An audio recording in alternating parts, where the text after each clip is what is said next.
कई युवा आत्महत्या कर चुके हैं। मतलब ये बड़ी दुखद बात है कि हमारे सभी भाई हैं, किसी भी बड़ी कमजोरी है कि मैं इस समाज में, इस जाति में आया हूँ। कई लोग आत्महत्या तक कर चुके हैं, कई युवा आत्महत्या कर चुके हैं।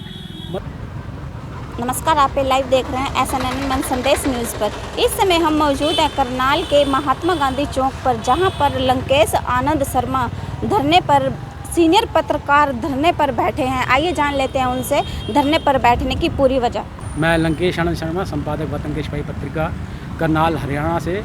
आज दिनांक 15 अगस्त 2021 को 75वें स्वतंत्रता दिवस के अवसर पर सभी भारतवासियों को, सभी अमरवीर शहीदों की याद में, उनके सम्मान में शत शत नमन करता हूँ, प्रणाम करता हूँ। आज हमारा राजनीति में आयु सीमा व शैक्षिक योग्यता तय करने वाले कानून बनाने की मांग को लेकर वह जातीय आरक्षण समाप्त कर 100% आर्थिक आधार पर आरक्षण की मांग को लेकर हमारा 10 बजे से लेकर 12 बजे तक धरना था, जिसमें समाज के कई बुद्धिजीवी नागरिकों ने, आदरणीय सीमा जी भारद्वाज वकील, कविता जी शर्मा जी, भानु ठाकुर भाटिया जी एवं राहुल सौरभ, कई अन्य लोगों ने आके हमें विधिवत रूप से यहाँ समर्थन दिया। उसके अलावा उससे पूर्व जो हमने दिनांक 14 अगस्त 2021 को माननीय राष्ट्रपति भारत सरकार, माननीय प्रधानमंत्री भारत सरकार और मुख्य न्यायाधीश सर्वोच्च न्यायालय को जो आवेदन पत्र, जिस पे सैकड़ों बुद्धिजीवी नागरिकों के हस्ताक्षर हैं,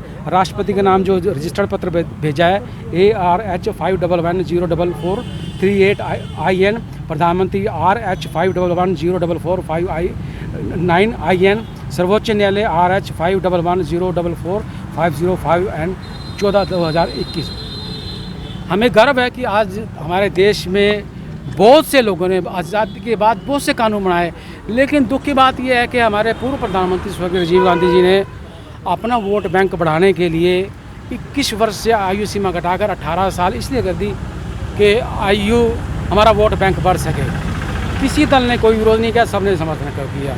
आज देश का युवा शक्ति बहुत बुद्धिमान है। प्रधानमंत्री मोदी से पहले भी देश चला, प्रधानमंत्री मोदी जी के बाद भी देश चलेगा है। आज मैं इस पावन अवसर पे आपके न्यूज़ चैनल के माध्यम से एक मांग करता हूँ कि जितने भी ये नेता इस पत्र में हैं, जो मैंने भेजे भी हैं, प्रधानमंत्री, राष्ट्रपति, कैप्टन अमरिंदर सिंह, राजस्थान के मुख्यमंत्री, अगर ये देश के सच्चे शुभ चिंतक हैं, सेवक हैं, देश की युवा शक्ति का सम्मान करते हैं एवं उन पर विश्वास करते हैं, तो आज के दिन ही राष्ट्रीय पर्व के शुभ अवसर पर प्रधानमंत्री माननीय मोदी जी, मुख्यमंत्री हरियाणा मनोहर लाल जी, पंजाब के मुख्यमंत्री कैप्टन अमरिंदर सिंह जी, राजस्थान के मुख्यमंत्री, बिहार के मुख्यमंत्री आज ही त्याग पत्र देके किसी भी युवा नेता को अपने पद पर आसीन करें। योगी जी युवा हैं, काबिल हैं, योग्य हैं, आने वाले समय में प्रधानमंत्री भी हो सकते हैं। तो युवा शक्ति में बहुत एनर्जी है, बड़ी बुद्धिमान है। सर्वोच्च न्यायालय तक के मुख्य न्यायाधीश की आयु सीमा तय है। मैं समझता हूँ सभी प्रधानमंत्री, राष्ट्रपति, राज्यपाल को भी वेतन, भत्ते, रहन सहन, सभी सुविधाएं देश के नागरिकों द्वारा दिए जा रहे टैक्स से दिए जाता है। तो राजनीति में भी आयु सीमा व शैक्षिक योग्यता तय करना अति आवश्यक है। ये मांग मैं आज से पहले 1 मई 2014 को दिल्ली जंतर मंतर पर बुद्धिजीवी नागरिकों के साथ धरने उपरांत राज्यपाल नजीबगंज जी को राष्ट्रपति के नाम हमने ज्ञापन भेजा था। उसके बाद करनाल में दिया है और आज के बाद हम इसके साथियों से विचार विमर्श के बाद पूरे देश में कश्मीर से कन्याकुमारी तक तिरंगा यात्रा निकालने की भी पूरी योजना बनाएंगे एवं करनाल में मासिक अथवा साप्ताहिक जो भी हमारे साथी सुझाव देंगे अथवा सहयोग देंगे, क्योंकि ये मेरे अकेले के वश का कार्यक्रम नहीं है। शारीरिक रूप से भी, आयु की भी कई समस्याएं हैं, लेकिन फिर भी मैं से यथासंभव यथाशक्ति में काम करता हूं। कई तरह की लेकिन वो मैं उनको समस्याएं नहीं मानता। वो मेरा भाग्य है कि मुझे जेल जाने का भी 9 बार अवसर दिया हमारी सरकार ने, हरियाणा सरकार ने। मेरे जैसे अपराधी को, वाकई मैं बहुत बड़ा गंभीर अपराधी भी हूँ कि जिस आज़ाद देश में मैं ये तरह के मुद्दे उठाता रहता हूँ, शायद ये उनकी नज़रों में अपराधी है, लेकिन मुझे अपने आप पे गर्व है। और मैं सीमा जी से, कविता जी से, सभी युवाओं का धन्यवाद करता हूँ। अब सीमा जी 2 शब्द कहेंगे। धन्यवाद से बात करने के लिए, धन्यवाद। जय भारत। जैसा कि आप देख रहे हैं कि हम आज गांधी चौक पर, महात्मा गांधी चौक पर एकत्रित हुए हैं। आज हमारा जो यहाँ एकत्रित होने का मेन उद्देश्य है गणतंत्रता दिवस को मनाना, सभी देशवासियों को शुभकामनाएं देना और हमारे समाज में जो आजकल बहुत सारी बुराइयां कुरीतियां व्याप्त हैं उनके खिलाफ आवाज़ उठाना। आरक्षण, जातिगत आरक्षण भी उन्हीं एक बुराइयों में से एक है और समाज में कुछ इस तरह के बिल हमारी सरकार के द्वारा पास कर दिए जाते हैं जिन बिलों में काफ़ी सारी खामियां होती हैं। उनके ऊपर पुनः विचार करने के लिए भी हम सरकार से आह्वान करते हैं कि उनके ऊपर भी विचार करें। जैसे कि 2 दिन पहले एक कानून, एक बिल पास हुआ है जिसमें काफ़ी सारी खामियां हैं और किसी ने भी सिर्फ अपने वोट बैंक के लिए उस आरक्षण संबंधी एक बिल है उसके खिलाफ किसी ने भी आवाज़ नहीं उठाई, तो उसके खिलाफ किसी ने भी आवाज़ नहीं उठाई। तो मेरा मानना है कि इस तरह की कुरीतियों को जब समाज के बुद्धिजीवी लोग, वो वर्ग जो समझदार है, जिसको ये पता है कि इसमें कितनी खामियां हैं, तब भी आवाज़ नहीं उठाएगा तो समाज की वो कुरीतियाँ कभी ख़त्म नहीं होंगी और समाज को एक दीमक की तरह से खा जाएंगी। जातिगत आरक्षण भी वही एक दीमक है समाज की। इसमें आरक्षण के बिल्कुल खिलाफ नहीं हूँ, आरक्षण होना चाहिए, लेकिन आरक्षण के आधार हैं वो तय होने चाहिए, मापदंड जो है वो तय होने चाहिए। आपको शिक्षा में आरक्षण मिले, शिक्षा सभी को मिलनी चाहिए, बराबर शिक्षा मिलनी चाहिए। शिक्षा मिलने के जो कोई भी मापदंड है, चाहे वो सही है गलत है, ख़त्म होने चाहिए सबको, चाहे कोई अनाथ है, चाहे कोई किसी भी जाति धर्म से है, किसी समुदाय संप्रदाय को मानता है, सबको शिक्षा का अवसर है जो वो समान अवसर मिलना चाहिए। आर्थिक आधार पर आपको समानता मिलनी चाहिए ताकि आप समाज के बाकी, जैसे कि अमीर और गरीब का वर्ग है, वो सब समानता पे आ जाए। समाजवाद की एक जो प्रथा है वो एक तरह से लागू होनी चाहिए। दूसरा, विकलांगों को, शहीद के परिवारों को, उनको आरक्षण मिलना चाहिए। आप एक ऐसा वर्ग जो कि पढ़ता नहीं है, लिखता नहीं है, जिसको फ्री का खाने की आदत हो गई है, वो कहता है कि हमें आरक्षण दो। एक व्यक्ति जो दिन रात मेहनत करता है, इनकम टैक्स अपना पे करता है, टाइम पे जगह जगह डोनेशन भी करता है, उसके नाम पर दूसरा आदमी फ्री में खाता है, ये कैसा सही है? एक आदमी 2 लाख रुपए महीने की सैलरी कमा कर भी गरीब बना हुआ है, एक आदमी महीने के 10,000 मुश्किल से कमा पाता है और वो फिर भी उसके पास कोई आरक्षण नहीं है, फिर भी उसे एक ये कह के कि नहीं भी आपकी तो जाति अलग है, आपको कोई आरक्षण नहीं मिलेगा। ये तो भेदभाव है।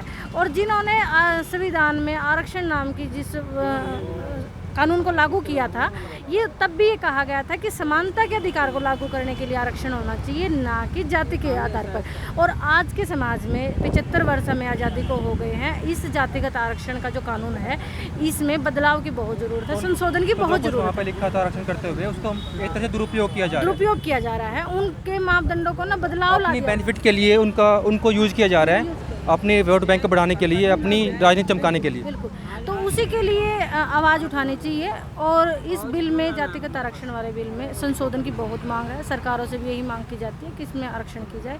इसी के साथ आप सभी को भी गणतंत्रता दिवस की बहुत बहुत बधाई। जी मैम, क्या कहना चाहेंगे मैम आप? आज जो यहाँ पे धरना दिया गया है कि जातिगत आरक्षण खत्म हो और जो आरक्षण है वो योग्यता के आधार पर या फिर जो कंडीशन है, जो सिचुएशन है किसी भी नागरिक की, उसके आधार पर मिलना चाहिए। नमस्कार सभी साथियों को, और मेरा नाम एडवोकेट कविता दत्ता है और मैं आप मीडिया के माध्यम से कहना चाहूँगी कि जातिगत आरक्षण हमारे देश को खोखला करता जा रहा है और ये आरक्षण कुछ समय के लिए तय हुआ था, मगर इस आरक्षण को एक प्रॉपर्टी मानकर, अपनी पुश्तैनी जायदाद मानकर और गलत तरीके से यूज़ किया जा रहा है। ये बहुत गलत है। आरक्षण हो, हम आरक्षण के लिए मना नहीं कर रहे, मगर शिक्षा के आधार पर आरक्षण हो, योग्यता के आधार पर आरक्षण हो, जो आर्थिक रूप से कमज़ोर है उनके आधार पर आरक्षण हो। ये वो किसी भी जाति के लिए हो सकता है आरक्षण। शिक्षित है वो, उसको अगर वो इतने परसेंटेज, 90%, 100% वाला बच्चा है और उसको जातिगत आधार पर 35% वाले को आगे ले आते हो तुम। डिमोटिवेट किया जा रहा है उस बच्चे को भी ना, डिमोटिवेटेड किया जा रहा है। वो क्या सोचेगा? वो अपने आप को ही कहेगा कि मैं इस दुनिया में आया हूँ, मेरे लिए सबसे बड़ी कमजोरी है कि मैं इस समाज में, इस जाति में आया हूँ। कई लोग आत्महत्या तक कर चुके हैं, कई युवा आत्महत्या कर चुके हैं। मतलब ये बड़ी दुखद बात है कि हमारे सभी भाई हैं, किसी भी जाति धर्म का, सब हमारे भाई हैं। सभी को परमात्मा ने, सभी को वही शरीर का अंग हमें दिया, वो इनको दिए। मानना कभी समय रहा होगा, किसी तरह का भेदभाव भी रहा होगा, पर कानून में बाबा अम्बेडकर जी ने कानून बनाया कि अगर मैंने कोई कत्ल किया है तो उसकी सज़ा मेरे बेटे को नहीं दी जा सकती। मैं फेसबुक पे, मीडिया पे कहीं पढ़ता हूँ, कई लोग आज भी, हालांकि मैं जातिवाद में विश्वास नहीं रखता, ब्राह्मणों को इतनी भद्दी अभद्र गालियाँ। कभी कभी हमारी नेता मायावती जी भी क्या करती थी, तिलक तराजू तलवार, इनको मारो जूते चार। आज उनकी मजबूरी है कि आज हाथी नहीं गणेश है, ब्रह्मा विष्णु महेश है। हमारे को विदेशी बताया जाता है।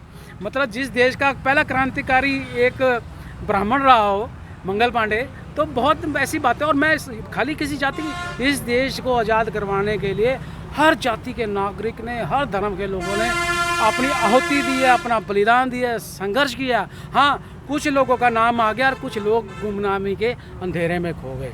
हम हर जाति का पूरा सम्मान करते हैं। कोई भी जाति कभी छोटी नहीं होती, कोई धर्म कभी छोटा नहीं होता। विचारों से ही आदमी बड़ा होता है, विचारों से ही जाति बड़ी होती है। तो हम समझते हैं कि आज वो समय बहुत पीछे चला गया है। आप आर्थिक रूप से किसी भी जाति के, किसी भी धर्म के नागरिक को पूरी सुरक्षा, आयु, शिक्षा, अन्य सुविधाएं, हर तरह की जो भी उसकी ज़रूरत की चीज़ें सभी दो, अवश्य दें। लेकिन ये बहुत बड़ा घोर अन्याय है कि मैं एक मजदूर आदमी हूँ, मेरे बेटे को अगर कोई फार्म लाना है तो वो उसे 1000 रुपये का मिलेगा। कोई हमारे परिवार में चपरासी की नौकर भी नहीं है, लेकिन एक परिवार में 2 सरकारी मुलाजिम हैं, लाख रुपए से ऊपर का वेतन आता है, लेकिन वो क्योंकि कोई जाति का, दलित का पीरियड है, उसको वही फार्म 150-200 रुपये का मिलेगा। अभी कविता जी ने बताया कि एक 35-40% वाला पद पे बैठा और 100% वाला बेचारा वो रह गया। तो ये तो कुछ जैसे है। एक देश में सभी को समान अवसर सभी मिलना को, चाहिए, सभी हमारे को तो जिसकी जो योग्यता है उसके जो बेस पे आज की उनको। सरकार है, इनका एक नारा रहा है, एक संविधान, एक विधान, एक तिरंगा। तो मैं समझता हूँ कि सरकार को कम से कम अपनी बात का ध्यान में रखते हुए इस जातीय आरक्षण को, और मैं दावे से कह सकता हूँ, मैं आपको आपने जो नाम बताया है बेटा, हमारे समाज में आपके पिता मेरे बड़े अच्छे परिचित थे, सभी लोगों से, मेरा दलितों से, सब मेरे घर की जो मेरी भाई, हम आपस में इकट्ठे बैठ के जब झाड़ू मारते हैं, इकट्ठे बैठ के चाय पीते हैं हम। कभी किसी तरह का लेके जातिगत विभेद भाव नहीं है। इनके साथ भी ये वकालत है, वकील, इनके साथ भी हर जाति कभी का नहीं रहे। लेकिन ये सत्ता के भूखे, इनको नेता कहूँ या भेड़िए कहूँ, इन्होंने समाज में इतनी गहरी गड्ढे खोद दिए हैं कि हमारी ही नहीं, हम तो पता नहीं अब कितने साल बैठे हैं, कितने साल, हमारी आने वाली पीढ़ी में भी ये नफरतों की दीवार जातीय आरक्षण को बढ़ावा देती जा रही है। इसे ख़त्म करना बहुत ज़रूरी है, वरना ये समाज और देश में, राष्ट्र में कभी एकता स्थापित नहीं हो सकती। बहुत बहुत धन्यवाद। भारत माता की जय। जय श्री राम। हर हर महादेव। धन्यवाद सर बात करने के लिए। आपसे अपील है, इस वीडियो को साथ साथ शेयर भी कीजिए। मैं गुंजन, SNN मन संदेश ब्यूरो करनाल।